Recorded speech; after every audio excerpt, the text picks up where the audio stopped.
It's a worry, but if I had to think about it, I think I'd rather trust the judiciary to get it right under the kind of rules that you have established in the bankruptcy code for priorities than I would trust governments to get it right. A very quick example, I think, and I don't want to go off into a different tangent, but when I made my oblique reference to what I didn't like about the Chrysler bankruptcy, it was I thought the government manipulated the process to prefer the workers over the bondholders. Evans. Well, Professor Schmidt, your analysis on income inequality, I think probably people confuse that with wealth equality. But it's easier to attack income inequality than to attack wealth inequality. So any democracy going through certain phases become more and more socialist because of the voting system perpetuating itself. So have you had a chance to take a look at the wealth gap analysis and how does that relate to the income inequality? The wealth gap is a consequence of the income gap. You get a wealth gap in part because some individuals are more productive than others, and among the more productive, some are more thrifty than others. And if it's simply a consequence of the income gap. Now, about democracies, long ago, John Adams said, an unbridled mob is as dangerous as any tyrant. And it does trouble me when you listen to a president or an elected representative talk about the wealth differences as being attributable to some unfair set of rules. In fact, you need to recognize that incomes are a price. They're based on a price, the price of labor. When one form of labor becomes more valuable, its price will go up. Individuals who can supply that labor will have larger incomes. You want that to occur because that's a signal to encourage the acquisition of skills that are the most valuable. When you start to tinker with that, just like tinkering with any market, there's no reason to conclude the outcome will be an increase in economic welfare. We talk all the time about diversity and being tolerant of others. And no one ever says you ought to be tolerant of someone who's wealthy. And in fact, I would argue you ought to be extremely tolerant of them if they gave a large share of their wealth to a university.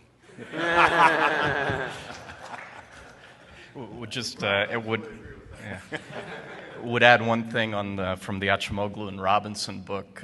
They also have this wonderful insight that in societies, if people feel they have skin in the game, so the opportunity to make a difference, that's another key factor that they find for success. And a marvelous chapter on how Venice went from the most prosperous city-state to a museum, where for a period you could stake money on ventures and trading with Constantinople. You'd hire a younger person who would do the work to monitor the cargo, and you'd share in some specified way in the proceeds, and more of the new money made their way into the government of Venice, and that was during its prosperous period. And then the elites decided, we don't like this new money, and figured out a way to limit political participation to the more established. And the authors find a noted decline after that change and opportunity occurs. So wealth's one thing, but opportunity and people having a sense that they can shape an organization or a country's destiny matter too, I would argue. Yes? All these points that you're bringing up can be expressed in one number, which is the cost of money. And unfortunately, nobody on the planet knows what the real cost of money is right now. What would each one of you loan the federal government for 30 years your money? What would I do? What number? We have some difficulty hearing the question. What would we do? All these fears that you're talking about can be expressed in the cost of money. Every risk model in the world, almost any formula that you come up with has cost of money in it. And unfortunately, no one knows what the real cost of money is now. No one. Ben Bernanke, anybody. And I'm asking each one of you, what would you loan the federal government your money at for 30 years? So would we buy a 30-year bond? I'm not sure you want to take investing advice. No, I know what the cost of a 30-year bond is. I'm saying, what would you loan the government? I treat them like anybody else. What are they going to do with the money? If this is to provide for national defense, I would lend to them at a different rate than if this is a federal program to reduce economic inequality. And the reason is, I think we know how to do the first. And the second is really a tough problem. A large fraction of the difference in income is attributable to what's inside us, how hard you work and how hard you study.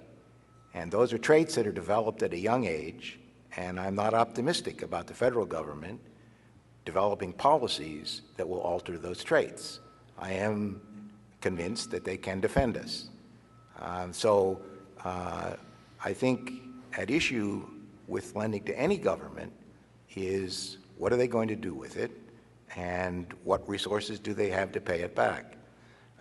So I very cleverly dodged your question by not giving you a number, but I would loan at a lower rate for national defense than I would for programs that are alleged to improve economic opportunity.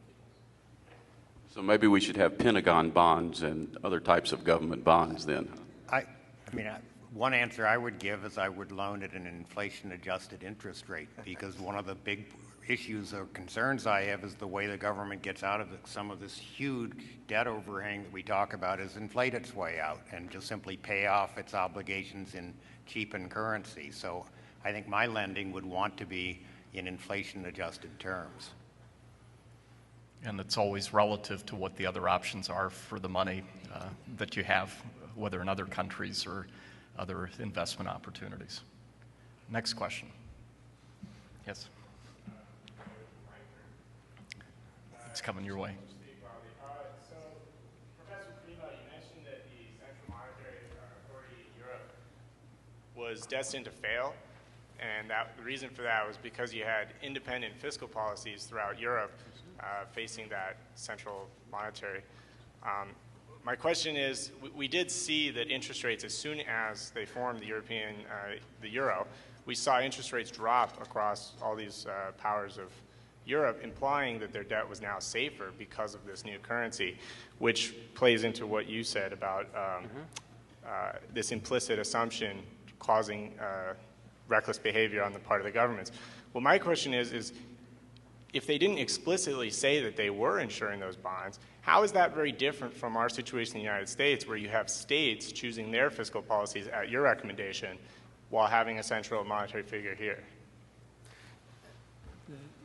It's a great question, and we are much more tightly linked as a country than the EU is, in the sense that that's sort of a loose confederation of nations, whereas here we have tight links between the states and the federal government. But we do have we would face the same problem in the sense of there being pressure for the federal government to bail out the states. And that's why, in answer to the earlier question about pensions, I think it's important for the federal government to sort of stay out of the state's fiscal business. And I'm uncomfortable with this idea that we need to protect states that make bad decisions.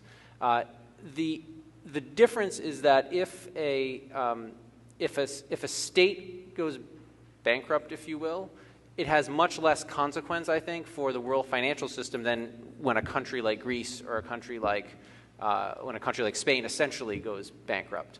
So I think that's the sense in which I believe it's different, that these are sovereign nations in the EU versus being essentially parts of a very common and tightly knit country. But you're absolutely right that the same problem could arise if we have weak-willed leaders in Washington who bail out. I mean, in general, you need, early on in a crisis, you need to demonstrate strength and resolve that you're not going to be the weak type that bails out. Because once you go into the bailout world, there's no stopping. We're always going to bail people out unless we some point stop and say enough is enough. You created this problem. You solve it. One very quick addition to David. I agree, and it's a great question, because I agree that fiscal policy by the states has the same disconnect with the monetary policy controlled by the federal government. I think a key difference, and it ties in with the way that we're more closely knit together, is that the states compete more among each other for people and businesses than it even is true in Europe. That is, there's a big difference between being a state and being a nation, so that if New York goes too far off the deep end, it visibly sees itself losing things to other states around it, and I think that's less true when you're dealing with nations. We've got time for one last quick question before the trumpets come back on. Yes.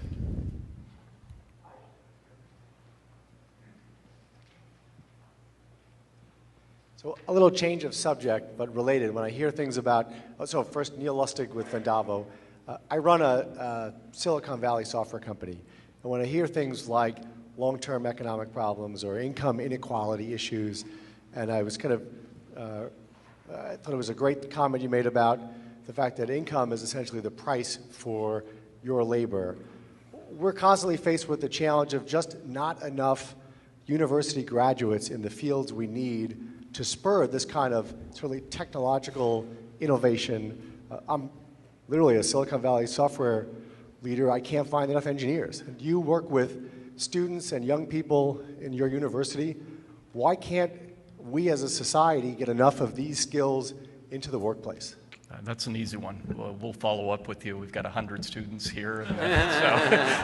But yeah, if there's why those of us affiliate with universities, it's the closest you get to the fountain of youth, just to be able to interact with people who want to make a difference, with running with ideas, adding value. So to you and to the others, if there are ways we can help you on the hiring front, let's follow up in the meanwhile. So thank you for being here and asking that question.